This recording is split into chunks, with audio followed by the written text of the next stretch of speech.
Hello everyone, स्वागत है आपका आज की क्लास में और मैं हूं आपका नेट वाला भैया। हाँ जी, चलिए करते हैं आज की क्लास की शुरुआत। सर आज क्या शुरू करने वाले हैं जी? आज हम लोग पेपर 2 का यूनिट नंबर 5 जिसकी शुरुआत हम लोग करने वाले हैं, जो है बिजनेस स्टैटिस्टिक्स की। किसकी है जी? बिजनेस स्टैटिस्टिक्स की। अब एक बात मुझे बताइए सर, क्या तो बिजनेस स्टैटिस्टिक्स से पहले भी और कुछ पढ़ा है? जी बिल्कुल। तो आप बिजनेस स्टैटिस्टिक्स शुरू करने से पहले मैं आपको एक इंफॉर्मेशन देता हूं कि अगर आप अभी तक हमारे चैनल पे नए हैं, आपने पहली बार देखा है, तो मैं आपको बता दूं कि पेपर 1 के आपके टीचिंग एप्टीट्यूड्स के 37 लेक्चर्स, बिजनेस कम्युनिकेशन के 20 लेक्चर्स और रिसर्च के ऑलमोस्ट 12 लेक्चर्स कंप्लीट हो चुके हैं। और पेपर 2 कॉमर्स के लिए सर आपके अकाउंट के 31 लेक्चर्स यानी 31st लेक्चर्स हमने रिसेंटली कंप्लीट किया है कल ही। और अभी इंटरनेशनल बिजनेस के 38 लेक्चर्स ऑलरेडी आपके चैनल पे हैं, आप जाइए उसको जरूर देखिए। और आज से जो हम है शुरू करने जा रहे हैं क्या? बिजनेस स्टैटिस्टिक्स और रिसर्च मेथड्स इसी के साथ में है। तो आइए चलते हैं, देखते हैं क्या क्या हमने बिजनेस रिसर्च मेथड्स में डिवाइड किया है, कैसे इसको आगे प्रोसीड करा है। देखिएगा जी, देखिए सेम एज यूजुअल आपको पता है कि मैं आपके लिए रिसर्च के मतलब हर यूनिट के बुक्स आपके बना देता हूं नोट्स के फॉर्म में, बुक तो नहीं कहेंगे, नोट्स के फॉर्म में, और उसकी एक इंडेक्सेशन करता हूं। तो इस बार जो यूनिट 5 है उसके लिए हमने इंडेक्सेशन करा है और आप देखिएगा इसमें सारी चीज हमने कवर कर रखा है। तो इसके लिए बेसिकली 2 यूनिट में इसको डिवाइड कर दिया है। पहला यूनिट क्या है जो पूरा स्टैट्स का है, और दूसरा यूनिट क्या है मेथड, जो रिसर्च मेथड्स का है। तो रिसर्च मेथड्स वाला जो पार्ट है ऑलरेडी हम कवर कर रहे हैं अभी रिसर्च के थ्रू। आइए एक एक करके देखते हैं, आपको समझ में आ जाएगा। तो बिजनेस जो स्टैटिस्टिक्स के पार्ट है वो यूनिट आपका 8 तक है।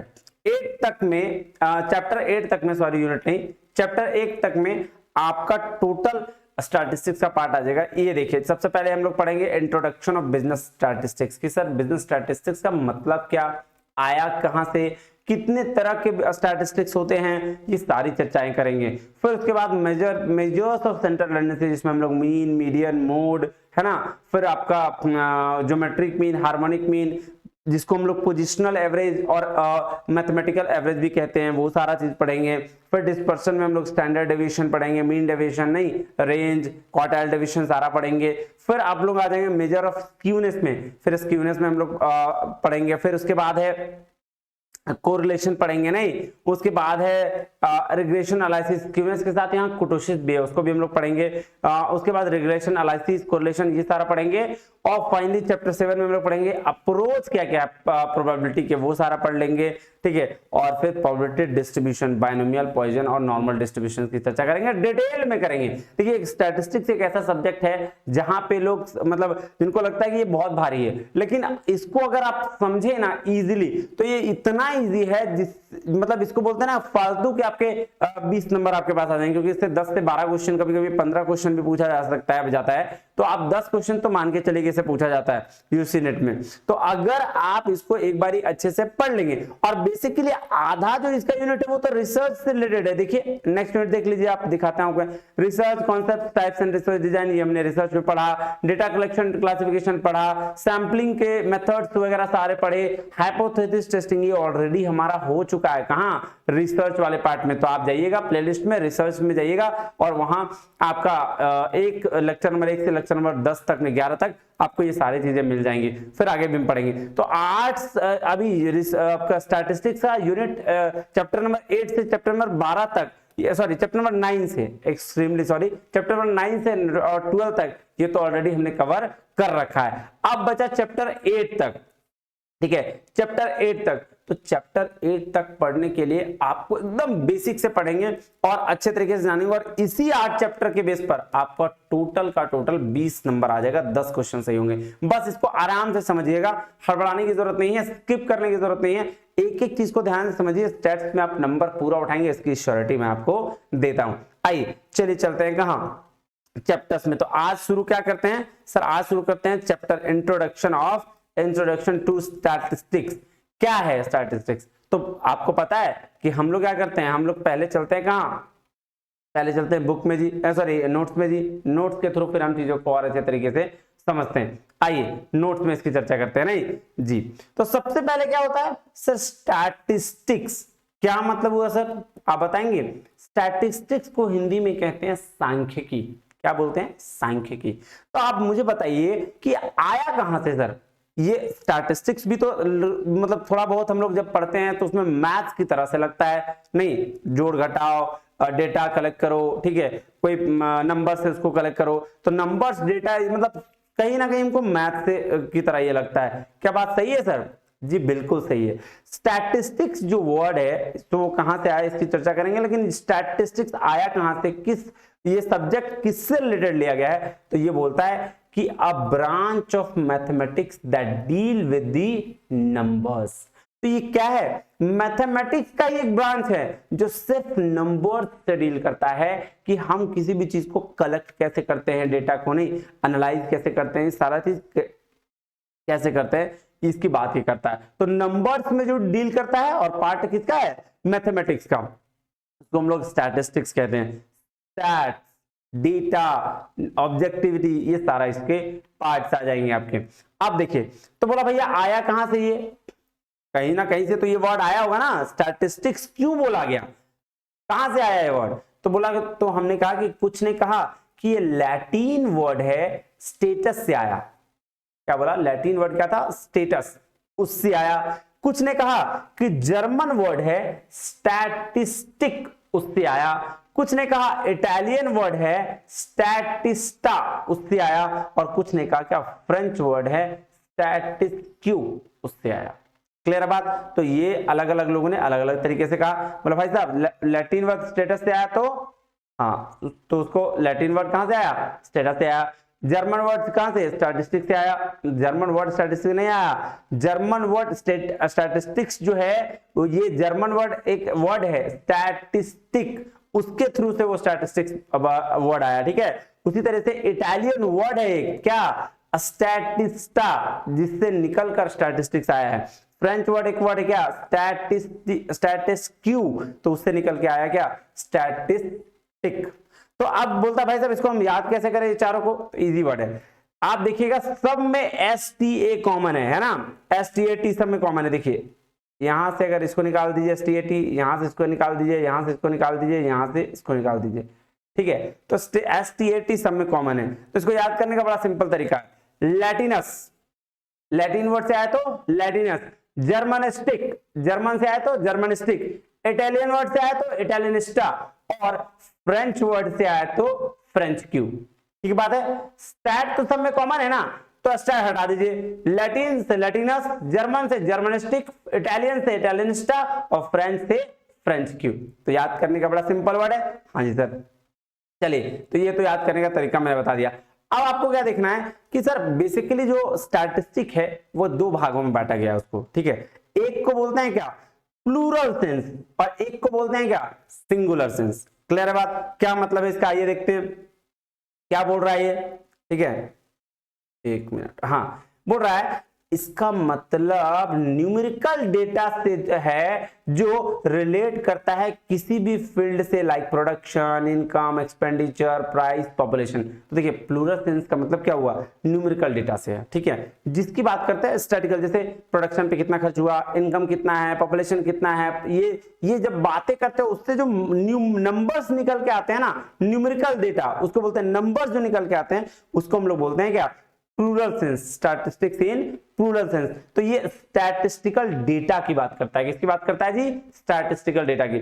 और उसी तरह से सिंगुलर सेंस की बात करें तो इसका मतलब है जो मेथड, टेक्निक जो डील करता है ना वो, तो स्टैटिकल मेथड्स की बात ये करता है। जैसे मीन, मीडियन, मोड हम लोग लगाते हैं ना। अब ध्यान से समझिएगा, सिंगुलर सेंस मतलब स्टैटिकल मेथड्स में अलग अलग मेथड जो हम लोग लगाते हैं वो, और प्लूरल सेंस मतलब जो डेटा कलेक्ट करते हैं प्रोडक्शन से रिलेटेड, सेल्स से रिलेटेड, कोई भी डेटा, एनी फील्ड से रिलेटेड डेटा जो हम कलेक्ट करते हैं उसको हम लोग प्लूरल सेंस में यहां देखते हैं, सिंगुलर, प्लूरल। चलिए अब आइए देखिए, अब टाइप, कितने तरह का स्टैटिस्टिक्स होता है? सर दो तरह के स्टैटिस्टिक्स की चर्चा करी गई है। एक को बोलते हैं क्या? डिस्क्रिप्टिव स्टैटिस्टिक्स, और एक को क्या बोलते हैं? Inferential statistics. नाम पे जाइएगा कि डिस्क्रिप्टिव जो सिर्फ डिस्क्राइब करेगा, बताएगा नहीं, हाँ जी, कि ये जैसे मान लेते हैं ये क्या है? रिमोट, तो मैंने बोल दिया ये रिमोट है। ये क्या है? ये पेन, तो पेन है, मैंने डिस्क्राइब करा, मैंने इस पे कुछ काम नहीं किया। लेकिन इन्फरेंशियल का मतलब होता है अनुमान लगाना। अनुमान लगाना मतलब कैसे हम अनुमान लगाएंगे, कैसे बताएंगे? तो ये बोलेंगे ये पेन है, तो क्या ये पेन लिखता है? क्या इस पेन को हम चेक कर सकते हैं? ये एजम्पशन है मेरा, अनुमान लगा रहे हैं कि लिख सकता है, लगता है, नहीं भी लिख सकता होगा, तो ये अजम्पशन इन्फरेंशियल को बोलते हैं।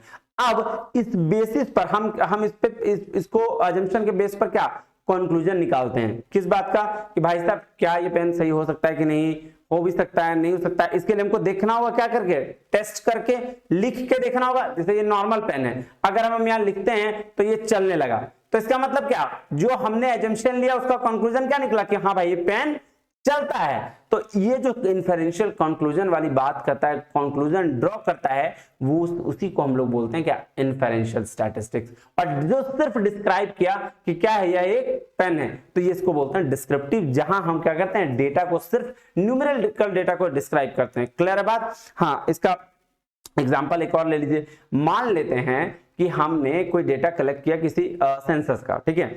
अब वो डेटा को अगर हमको सिर्फ दिखाना है, that is called descriptive statistics. लेकिन उसी डेटा को टेस्ट करना है क्या वो सही है या गलत है, उस बेसिस पर अजम्पशन बना के, तो हम उसको क्या बोलते हैं, उसको बोलते हैं जी इन्फरेंशियल स्टैटिस्टिक्स। चलिए अब थोड़ा सा आगे बढ़ते हैं। कह रहा है डिस्क्रिप्टिव मतलब डेटा को डिस्क्राइब करना, और इन्फरेंशियल मतलब कंक्लूजन को ड्रॉ करना। तो डिस्क्रिप्टिव डील किससे करता है, न्यूमेरिकल डेटा से, और अप्लाई देखिए इन्फरेंशियल डील करता है, अप्लाई करता है टेस्ट को किस बेस पर, पॉपुलेशन के बेस पर क्या उसका रिजल्ट आता है, वो हम क्या करते हैं, डील करते हैं। तो सर पॉपुलेशन क्या, होल डेटा का कौन, ये उसको बोलते हैं पॉपुलेशन, ठीक है। जैसे मान लेते हैं किसी जगह पे हम जा रहे हैं डेटा कलेक्ट करने, और वहां पे 1000 स्टूडेंट्स हैं, तो 1000 स्टूडेंट्स आपका पॉपुलेशन आ जाएगा, और 1000 में से सिर्फ हम 100 स्टूडेंट को कलेक्ट कर रहे हैं, तो उसको हम सैंपल बोलेंगे। क्लियर है बात? हाँ जी सर। अब आइए देखिए, थोड़ा सा और पढ़ते हैं, थोड़ा और डीप जाते हैं, क्या कह रहा है समझते हैं। कह रहा है डिस्क्रिप्टिव स्टैटिस्टिक्स में हम सेंट्रल टेंडेंसी, डिस्पर्सन, स्क्यूनेस, कुर्टोसिस के थ्रू यूनिवेरिएट डेटा को डिस्क्राइब करते हैं, और कोरिलेशन और रिग्रेशन एनालिसिस के थ्रू हम बाइवेरिएट डेटा को डिस्क्राइब करते हैं। तो देखिए हमारे पास सिंपल डेटा आता है, हम उसमें मेथड, हम उसमें क्या लगाते हैं, ये सारा चीज के थ्रू हम क्या करते हैं, डेटा को डिस्क्राइब कर देते हैं कि भाई देखो हम मीन निकाले तो मेरा मीन निकल के ये आ गया, हम स्टैंडर्ड डेविएशन निकाले तो स्टैंडर्ड डेविएशन निकल के ये आ गया, मतलब हमने सिर्फ डिस्क्राइब किया।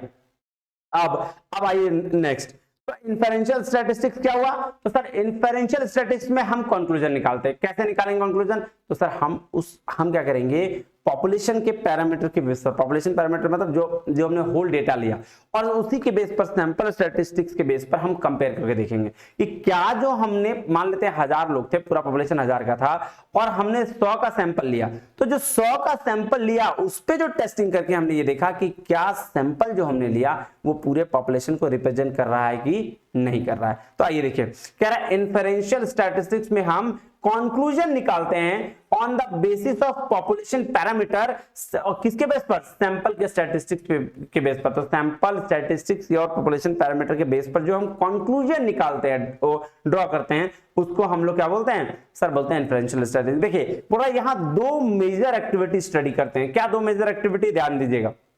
सबसे पहले कह रहा है estimation of unknown population on the basis of sample statistics. तो सबसे पहले हम एस्टिमेट करते हैं कि भाई मेरा हमको डेटा कहां कितना कलेक्ट करना है, अननोन, ऐसा नहीं नोन होना चाहिए, जानबूझ ये वाला नहीं। तो अननोन पॉपुलेशन पैरामीटर के बेस पर हम कुछ सैंपल उठाते हैं रैंडम, ठीक है, और उसी सैंपल को फिर हम क्या करते हैं, टेस्ट करते हैं। कह रहा है उसके बेस पर हम क्या करते हैं, टेस्ट करते हैं कि जो हमने हाइपोथेसिस लिया था वो क्या रिजल्ट्स दे रहा है, मतलब किसी कंक्लूजन में पहुंच रहा है या नहीं पहुंच रहा है। तो सिंपल सी बात है, हमने यहां टेस्टिंग की बात करी, ठीक है।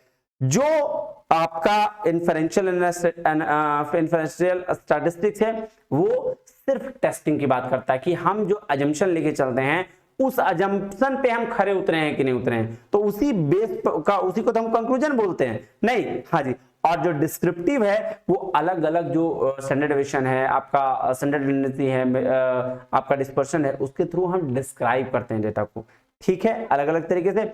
मुझे उम्मीद है कि ये बात आपको समझ में आ गई होगी। क्लियर है बात? हाँ जी सर। अब चलिए चलते हैं कहां, बुक पे। अब समझते हैं बुक से कि क्या क्या ये चीजें हैं। क्लियर है? हाँ जी सर। आइए देखिए कह रहा है the word statistics has a different meaning to the different person, अलग अलग पर्सन के लिए अलग अलग स्टैटिस्टिक्स का अलग अलग मीनिंग है। कह रहा है knowledge of statistics is applicable in day to day life in different ways, बिल्कुल सही। स्टैटिस्टिक्स का नॉलेज हमको एप्लीकेबल करना पड़ता है अलग अलग डे में अलग अलग तरीके से। कह रहा है in daily life it means general calculation of items. Daily life का मतलब क्या हुआ कि जनरल कैलकुलेशन हम जो आइटम्स का कहते हैं, जैसे in railway statistics means the number of train operating, number of passengers, freight, ETC and so on. तो बोल रहा है कि जनरल कैलकुलेशन का आइटम का क्या मतलब हुआ। अब हम एक एग्जांपल ले लेते हैं क्या रेलवे का, अगर हम रेलवे के स्टैटिस्टिक्स की बात करें तो उसका मतलब हो कि भाई कितना नंबर ट्रेन चल रहा है, कितना नंबर ऑफ पैसेंजर्स उसमें जा रहे हैं, उसका भाड़ा कितना है, तो ये डेटा है, इसको इसी को स्टैटिस्टिक्स कहा जाता है। तो अगर हम इसी तरह से हम एजुकेशन की बात करें तो पूरे कितने कॉलेजेस हैं पूरे इंडिया में, उस कॉलेज में कितने बच्चे पढ़ते हैं, तो ये क्या है, ये एजुकेशन का स्टैटिस्टिक्स हम कह सकते हैं इसको। क्लियर है बात? हाँ जी sir. So the statistics is used by people to take decision about the problems on the basis of different type of quantitative and qualitative information available to them। तो स्टैटिस्टिक्स का क्या मतलब है, स्टैटिस्टिक्स को यूज किसके लिए किया जाता है, डिसीजन लेने के लिए। किसका डिसीजन कि अबाउट द प्रॉब्लम्स, उस प्रॉब्लम का किस बेसिस पर, अलग अलग बेसिस पर, क्वांटिटेटिव या क्वालिटेटिव, दोनों बेसिस पर। क्लियर है बात? हाँ जी सर। सो आगे देखिएगा, कह रहा however in behavioral science the word statistics means something different from the common concern of it। तो behavioral science में statistics का कुछ अलग मतलब है, आइए देखते हैं। कहता है prime function of statistics is to draw statistical inference about the population on the available quantitative information। Overall, the statistical method deal with the reduction of data to the convenient descriptive terms and drawing some inferences from them। This unit focus on the above aspects of the statistics। तो behavioral science में किसकी बात कर रहा है कि भाई हम कुछ अनुमान लगाए, assumption लिए, और उस assumption के बेसिस पर हमने क्या करा, टेस्टिंग करा। क्लियर है बात? हाँ जी सर। अब आइए नेक्स्ट चलें, मीनिंग ऑफ स्टैटिस्टिक्स में क्या बोल रहा है देखिएगा। कह रहा है the word statistics has been derived from the Latin word के स्टेटस से आया, और इटालियन स्टैटिस्टा मीनिंग स्टेट्समैन, क्या बोला, स्टेट्समैन मीनिंग है। कह रहा है professor Gottfried Achenwall used it in 18th century, उसको 18th सेंचुरी में इन्होंने यूज करा था।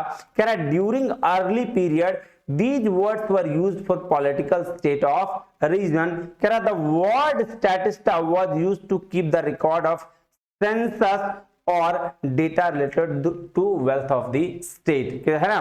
तो word statista को किस लिए किया जाता था यूज, रिकॉर्ड को कीप करने के लिए, रखने के लिए, किसका, सेंसस या कोई भी वेल्थ हो स्टेट का, तो उसके लिए।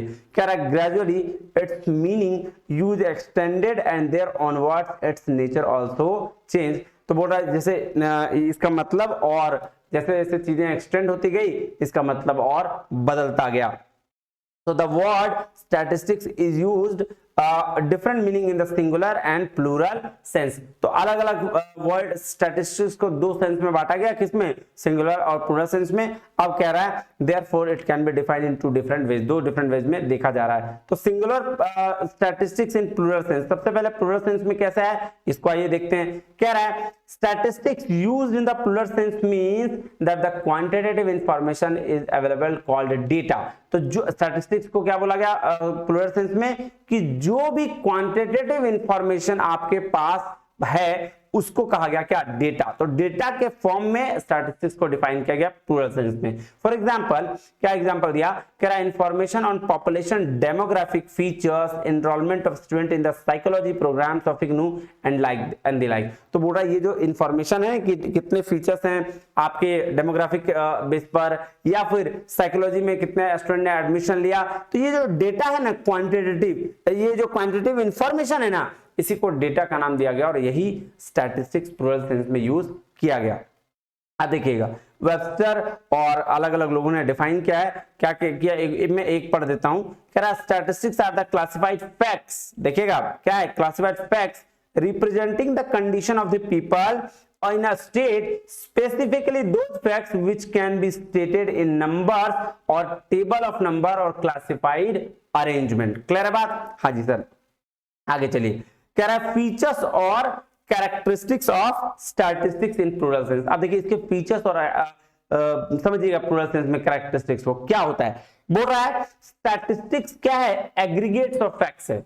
अब आप मुझे एक बात बताइए, सिंपल सा बात बताइएगा, एग्रीगेट्स ऑफ फैक्ट्स का क्या मतलब हुआ? सारा फैक्ट्स को मिलाकर अगर कोई एक रिसर्चर या रिसर्चर में किसी भी फील्ड में हो सकता है, तो आप मुझे बताइए अगर एक छोटा सा कंपनी है और वो कंपनी सेल के बारे में जानना चाहती है कि भाई उसका सेल क्यों डिक्लाइन कर रहा है, तो वो जब डेटा कलेक्ट करेगी तो क्या सिर्फ एक फैक्ट्स को दिखेगी कि भाई उसका सेल्स इसलिए डिक्लाइन कर रहा है क्योंकि उसने प्रोडक्ट अच्छा नहीं बनाया, कि वो हर एस्पेक्ट्स को देखना चाहेगी, हर फैक्ट्स को देखना चाहेगी कि भाई क्यों हुआ, क्यों नहीं हुआ, क्या कमी रह गई थी, क्या। तो ये सारे फैक्ट्स, इसीलिए स्टैटिस्टिक्स को क्या बोला जाता है, एग्रीगेट्स ऑफ फैक्ट्स। मतलब वो टोटल इंफॉर्मेशन जो कलेक्ट करेगी क्वांटिटेटिव फॉर्म में, उसको एग्रीगेट करने के बाद ही वो क्या बनेगा, तो स्टैटिस्टिक्स बनेगा। तो कह रहा सिंगल और unrelated items are not considered as statistics. वैसे भी जब डेटा की बात करते हैं, मीन मीन निकालते हैं, तो एक ऐसा करते हैं, कभी आपने देखा है कि 1 का मीन, एक यही डेटा है और इसका मीन निकालिए। हम लोग हमेशा करते हैं 2, 5, 7, 9, अब इसका मीन निकाल दीजिए, इसका स्टैंडर्ड। तो ये अलग अलग एग्रीगेट्स ऑफ फैक्ट्स है ना, ये सारे के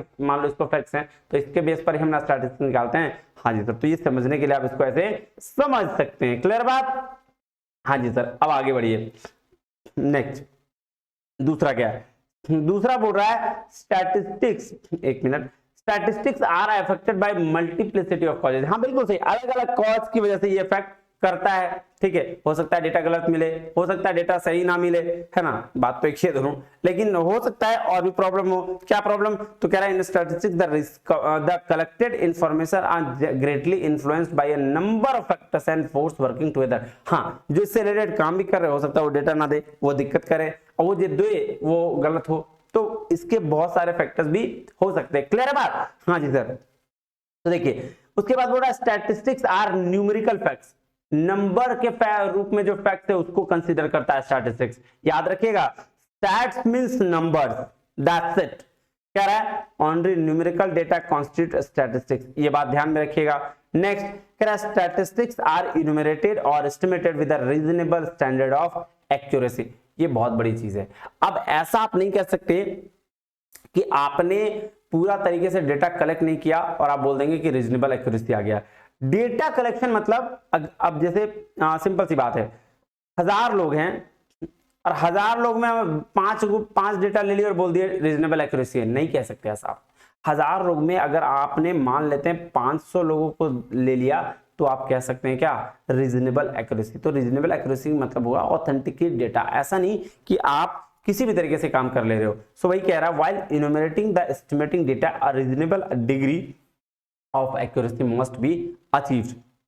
ठीक है, अरे भाई काम भर तो लो, नहीं। हाँ जी, तो क्या statistics are collected in a systematic manner. तो स्टैटिस्टिक्स को हम सिस्टमैटिक मैनर में कलेक्ट करते हैं। कहता है data should be collected by the proper planning by utilising tools developed by trained personnel. सही बात है भाई, डेटा कहीं से कैसे भी कलेक्ट जैसे जैसे नहीं कर सकते, उसके लिए मेथड्स लगाने पड़ते हैं, सैंपलिंग का प्रोसीजर दिया जाना पड़ता है, कौन सा सैंपल लेंगे ये भी जानना पड़ता है, तो उस हिसाब से काम करना पड़ता है। प्राइमरी हो सेकेंडरी हो क्या होगा, ये सारा चीज देखना पड़ता है। क्लियर है? हाँ जी सर। नेक्स्ट चलें, ये देखिए क्या कह रहा है, statistics are collected for a predetermined purpose 100%। अगर कोई भी डेटा आप कलेक्ट करने जा रहे हो तो आपका कोई पर्पस होगा। जैसे फॉर एग्जांपल मान लेता हूं मैं पीएचडी कर रहा हूं, रिसर्च कर रहा हूं, और मुझे मेरा टॉपिक है एग्रीकल्चर फाइनेंस। मैं एग्रीकल्चर से रिलेटेड कोई डेटा कलेक्ट करने के लिए किसी गांव में गया, तो पर्पस तो क्लियर था ना कि मेरा एग्रीकल्चर फाइनेंस पर रिसर्च करना है, उनके बेनिफिट्स के लिए काम करना है, इसलिए मैं डेटा कलेक्ट करने जा रहा हूं। क्लियर है बात? तो ये क्या हुआ, इसीलिए बोलता है कि स्टैटिस्टिक्स जो भी जब भी आप कलेक्ट करते हैं तो उसके लिए प्री डिटरमाइंड पहले से ही पर्पस होता है।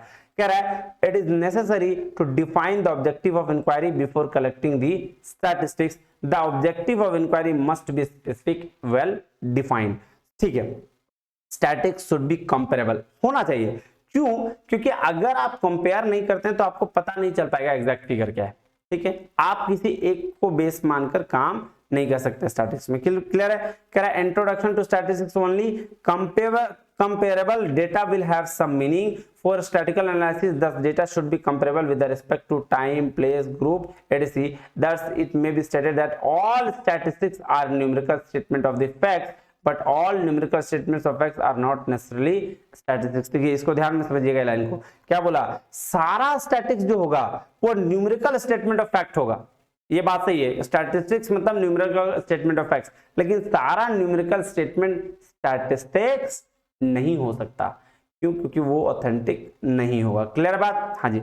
अब आ जाइए सिंगुलर सेंस में समझते हैं इसको, क्या बोल रहा है, कह रहा है definition of statistics in singular sense और स्टैटिस्टिकल मेथड्स। आइए देखते हैं, कह रहा है in singular sense the term statistics as a branch of science it deals with the classification, tabulation, analysis of numerical facts. तो ये किसकी बात कर रहा है सर? क्लासिफिकेशन, टेबुलेशन और क्लासिफिकेशन ऑफ क्या बोलते हैं, एनालिसिस ऑफ न्यूमेरिकल फैक्ट्स की बात कर रहा है। ठीक है, different statisticians define aspects statistics in the different ways. For example, A.L. Bolle ने ये देखिए डेफिनेशन दिया क्या, कि statistics may be called the science of counting. In another definition he described the statistics may be rightly called the science of average. और इसके बाद और डिफाइन दिया तो बोला statistics is the science of measurement of social organism regarded as a whole in the earth manifestations. तो ये क्या, ये A.L. Bolle साहब ने दिया।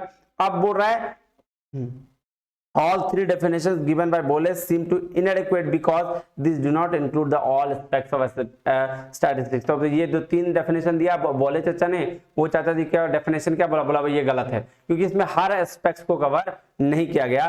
तो बोल रहा है अब सेलिंग घम ने क्या दिया है, सेलिंग मैन ने क्या बोल रहा है, statistics is the science which deals with the method of collecting, classifying, presenting, comparing, interpreting the numerical data, collecting to throw some light on any inquiry। तो देखिए ये चीज इन्होंने सही कहा, क्यों? क्योंकि ये जो डेटा है यहाँ पे हम लोग सिंगुलर सेंस में हम यही काम करते हैं, हम मेथड्स के थ्रू क्या करते हैं, डेटा कलेक्ट करते हैं, ऑर्गेनाइज करते हैं, वो सारा प्रोसेस आगे फॉलो करते हैं। क्रॉक्स्टन और कोवर्ड ने भी डिफाइन किया है, ये भी डेटा देख लीजिए।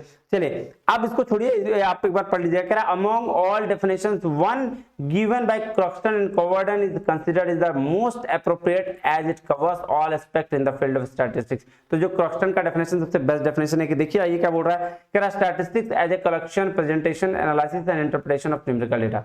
बस सही बात है भाई, किस सिंगुलर फॉर्म में इन्होंने कलेक्शन, प्रेजेंटेशन, एनालिसिस और इंटरप्रिटेशन ऑफ न्यूमेरिकल डेटा, अगर इसका ये काम कर रहा है तो इसको हम लोग क्या बोलते हैं सर? इसको हम लोग बोलते हैं स्टैटिस्टिक्स। तो ये जो इंटरप्रिटेशन वगैरह है वो कहां करेंगे सर? वो सारा का सारा करेंगे कहां? सिंगुलर फॉर्म में, है ना। आई according to the all of definition statistics as a science it is clear that there are 5 stages of statistics which are given below। सबसे पहला कलेक्शन ऑफ डेटा, क्लियर है बात? ठीक है, क्या बोल रहा है देखिए, दूसरा है ऑर्गेनाइजेशन ऑफ डेटा, तीसरा प्रेजेंटेशन ऑफ डेटा, चौथा एनालिसिस ऑफ डेटा और पांचवा इंटरप्रिटेशन ऑफ डेटा। अब एक एक करके चीजों को समझते हैं कि कहां हम लोग क्या करेंगे। कह रहा है collection of relevant data concerning a problem is the first step of statistical method. तो सबसे पहले हम डेटा को क्या करते हैं, कलेक्ट करते हैं, ठीक है, और यही स्टैटिस्टिक्स का पहला मेथड है। कह रहा है depending upon the problem under the study it is decided as to how, when and where, what kind of data to be collected. बिल्कुल सही। तो जिस हिसाब से आपकी रिसर्च की स्टडी होगी उसी हिसाब से आप ये डिसाइड करेंगे कि भाई कहां, कैसे, क्यों और कब डेटा कलेक्ट करना है। दूसरा है ऑर्गेनाइजेशन ऑफ डेटा।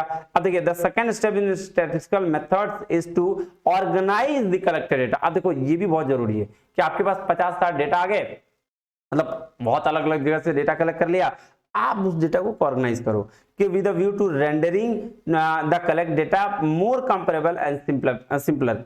तो it is classified on the basis of time, place and quality. अब टाइम, प्लेस और क्वालिटी के बेस पर आप क्या करेंगे, डेटा को ऑर्गेनाइज करेंगे। उसके बाद है presentation of data. To make the data intelligent, brief and attractive it is presented in the form of table, diagram और ग्राफ्स। तो देखिए प्रेजेंटेबल भी डेटा को करना पड़ेगा कैसे, टेबल्स के फॉर्म में, डायग्राम्स, और ये जो अलग अलग बनाते हैं ना हम लोग टेबल, डायग्राम, ये चित्र वाला वो। और उसके बाद करते हैं एनालिसिस ऑफ डेटा।